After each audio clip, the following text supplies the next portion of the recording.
सभी दर्शकों को प्यार भरी राधे राधे। पंजाब 24 न्यूज आपका स्वागत करता है अपने चैनल में। जैसे कि हम विभिन्न मंदिरों की यात्रा आपको करवा रहे हैं, उसी प्रकार हम राधा मानसरोवर मंदिर श्री वृंदावन धाम में पहुंचे हैं और बने रहिए हमारे चैनल के साथ इस राधा रानी मानसरोवर मंदिर के दर्शनों हेतु।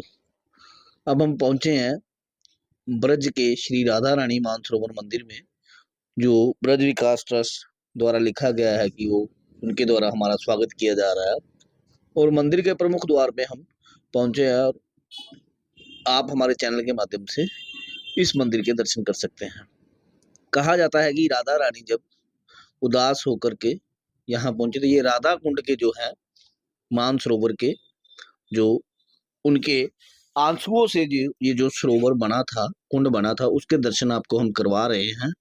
और आप विधिवत इस मानसरोवर कुंड के दर्शन करके कृपा प्राप्त कर सकते हैं और अपना जीवन कृतार्थ कर सकते हैं। कहा जाता है कि जब श्री राधा रानी उदास होकर के यमुना पार पहुंची तो वहां पे आंसू बहाने लगे थे और राधा रानी के आंसुओं से ये जो एक कुंड तैयार हो गया था और उसी के पीछे श्री कृष्ण भी पीछे पीछे दौड़े आ गए और उन्होंने ये कुंड देखा कि उनके अश्रुओं से भरा एक कुंड है, जो बाद में मानसरोवर के नाम से प्रसिद्ध हुआ और ये सरोवर बन गया।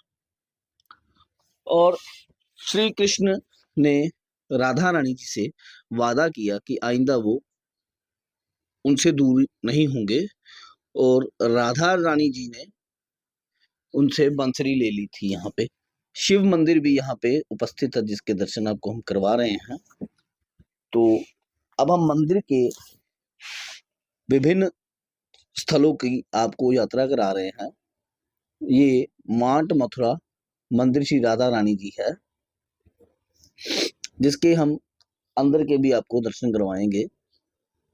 और यहाँ पे राधा जी की मूर्ति स्थापित है, जहाँ पे मूर्ति ने जो है कि साथ कृष्ण जी की बांसुरी भी पकड़ रखी है।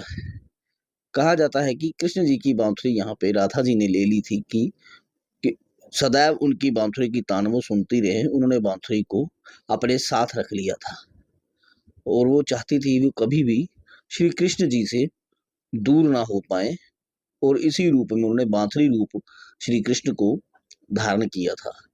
और श्री कृष्ण की बांसुरी के साथ राधा जी की मूर्ति यहाँ पे विद्यमान है। और हम पूरी कथा पंडित जी से जानेंगे। जुड़े रहे पूरी खबर के लिए हमारे साथ। बोलो राधा रानी की। यमुना किनारे बंसी बट पर महारास हो रहा था। महारास में अनगिनत गोपियां थीं, यानी लाखों से भी ज्यादा गोपी महारास में आ गईं और लाखों ही कृष्ण भगवान दिखाई दे रहे हैं, जबकि प्रभु एक हैं। ऐसी दिव्य चमत्कार लीला हर किसी को देखने को नहीं मिलती। गीत संगीत शुरू होता है तो तीनों लोकों में छाने लगा। उधर शंकर जी अपने कैलाश पर्वत पर अपने ध्यान में लीन थे, वो बज रहे थे राधे कृष्ण राधे कृष्ण। उस संगीत से महादेव जी का भी ध्यान टूट जाता है। तो माता पार्वती देख रही हैं कि मेरे स्वामी बार बार ध्यान तोड़ रहे हैं, तो कुछ न कुछ तो कारण है। मैं जरा पूछती हूँ, हे महादेव, कैसे आज समाधि में मन नहीं है क्या? ऐसी कुछ बात नहीं, संगीत के कारण मेरा ध्यान नहीं लग पा रहा है। अगर आप मेरे साथ बंसी बट चलें तो मेरा भी सौभाग्य है कि मैं आपको प्रभु के दर्शन कराऊं और महाराज दिखाऊं। दोनों बंसी बट के निकट पहुंच जाते हैं तो देखते हैं दो गोपी पहरा दे रही हैं ललता विशाखा, किसी पुरुष को प्रवेश नहीं होने दे रही। माता पार्वती को महाराज से प्रवेश करा देती हैं, महादेव जी को रोक लेती हैं, कहती हैं आप पुरुष हो, आप अंदर नहीं जा सकते। ऐसा कृष्ण भगवान का आदेश है कि स्त्री माता बहनें गोपी तो महाराज देख सकती हैं, लेकिन पुरुष रूप में शिव कृष्ण भगवान ही रहेंगे। महादेव जी कहते हैं हम तो काफी दूर से आए, हे गोपियों कोई उपाय बता दो। एक उपाय तो है, अगर आप कर लो तो। यहाँ पे यमुना नदी बह रही है, आप 3 डुबकी लगा के आना, यमुना महारानी आपको कुछ न कुछ तो देंगी। महादेव जी दौड़े दौड़े आते हैं, यमुना किनारे पहुंच जाते हैं तो पहली डुबकी लगाते हैं, उन्हें कुछ भी नहीं होता। दूसरी डुबकी लगाते तो कहते कहीं ऐसा तो नहीं गोपियों ने इसलिए भेज दिया हो कि मैं यहाँ पे नहाता रहूं, मेरा समय यही बीत जाए और वहां पे महाराज खत्म हो जाए। फिर भी महादेव जी तीसरी डुबकी लगा लेते हैं। तो यमुना महारानी प्रकट हो जाती हैं, भोलेनाथ उनसे विनती करते हैं, हे यमुने मुझे ऐसा कर दो कि मैं गोपी जैसा दिखूं। दो गोपी पहरे पे लगी हैं, मुझे महाराज में जाने नहीं दे रही, तो आप अपना रूप और श्रृंगार दे दो। यमुना महारानी अपना रूप, श्रृंगार, वस्त्र महादेव जी को अर्पित कर देती हैं। एक साम्र रूप में गोपेश्वर महादेव बन जाते हैं। महादेव जी का नाम उस दिन से गोपेश्वर भी पड़ गया। अपना रूप लेके चल देते हैं। तो दोनों गोपियों ने भेजा था, वो देख रही हैं एक साम ऋषि गोपी आ रही है, उन्हें भी महाराज में प्रवेश कराएं। कहती हैं आप अंदर जा सकती हो। इस प्रकार महादेव महाराज में भी सम्मिलित हो गए। उधर कृष्ण भगवान देख रहे हैं, प्रभु भेष भी ले आए, गोपी भी बन गए, महाराज में भी सम्मिलित हो गए और महाराज का भी आनंद ले रहे हैं। तो उनका सम्मान और किया जाए। अपने सिंहासन से खड़े होकर कहते हैं, आओ गोपेश्वरी विराजिए।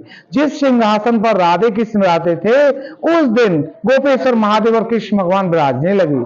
जो लाखों गोपी सम्मिलित हुई थी वो चर्चा करने लगी, प्रभु ने आज क्या तमाशा कर दिया। जो राधे का स्थान था उस जगह पे एक साम ऋषि गोपी को बिठा रखा है। इस चीज को राधे भी सुन लेती हैं, नाराज हो जाती हैं, महाराज से रूठ कर यहाँ पर एक वृक्ष के नीचे बैठ जाती हैं। कृष्ण भगवान आदर सम्मान सहित भोलेनाथ और पार्वती मैया को हंसी खुशी विदा करते हैं। वो कैलाश पर्वत पर द्वार ध्यान में लीन हो जाते हैं।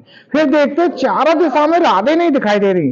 राधे बिन महाराज हो ही नहीं सकता है। आवाज देते हैं, हे राधे जहां भी हो आप, मुझे भी आवाज दो। लेकिन गुस्से के कारण राधा रानी ने कृष्ण भगवान की आवाज को नजरअंदाज किया।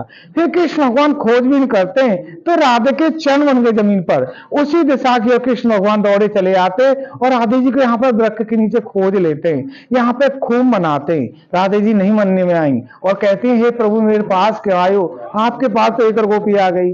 कृष्ण भगवान राधे के पैर छू लेते हैं और कहते हैं, हे राधे जो तुम समझ रही हो वो कोई साधारण गोपी नहीं है, वो तो महादेव हैं। मैंने दो गोपी पहरे पे भी रखी थी, उन्होंने गोपी का रूप धारण कर लिया। कोई अतिथि आपके दरबार पे आए राधे, क्या उनका आदर सम्मान नहीं करोगी?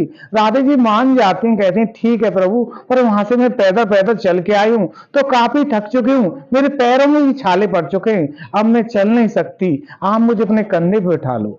जैसे ही राधा रानी कृष्ण भगवान के कंधे बैठने को होती हैं, कृष्ण भगवान अंतर ध्यान हो जाते हैं। उनकी याद में इतना रोती हैं कि रोते रोते मान सरोवर भर जाता है। फिर भी कृष्ण भगवान प्रकट नहीं हो पा रहे थे तो गुस्सा भी आता है। गुस्से के कारण राधा रानी का रूप भी सामरा होने लग जाता है और धरती में समाने लग जाती हैं। मुख मुख रह जाता है। जब भी कृष्ण भगवान प्रकट हो जाते हैं, हाथ जोड़ के विनती करते हैं, हे राधे ऐसा मत करो, आपको तो संसार मुझसे भी ज्यादा नाम से पुकारेगा। राधे जी मान जाती हैं, कहते हैं ठीक है प्रभु, जहां पे आपकी बंसी बजती थी मैं आपके सामने उपस्थित हो जाती थी, अब मैं यहीं पर विराजमान होना चाहती हूँ, तो आप मुझे बंसी दे जाओ। कृष्ण भगवान हंसी खुशी राधे को बंसी दे आते और द्वारका के लिए निकल जाते हैं। द्वारका वालों ने पूछा, कृष्ण भगवान आपकी बंसी कहाँ है? वो तो मेरी प्रिय राधे के पास है। यानी 364 दिन बंसी का दर्शन इसी मंदिर में होता है। एक दिन शरद पूर्णिमा के दिन बांके बिहारी में रात इस समय बंसी का दर्शन दिखाया जाता है। उस रात को ये भी मंदिर खुलता है, लेकिन बंसी का दर्शन नहीं होता है। बोलो राधा रानी की।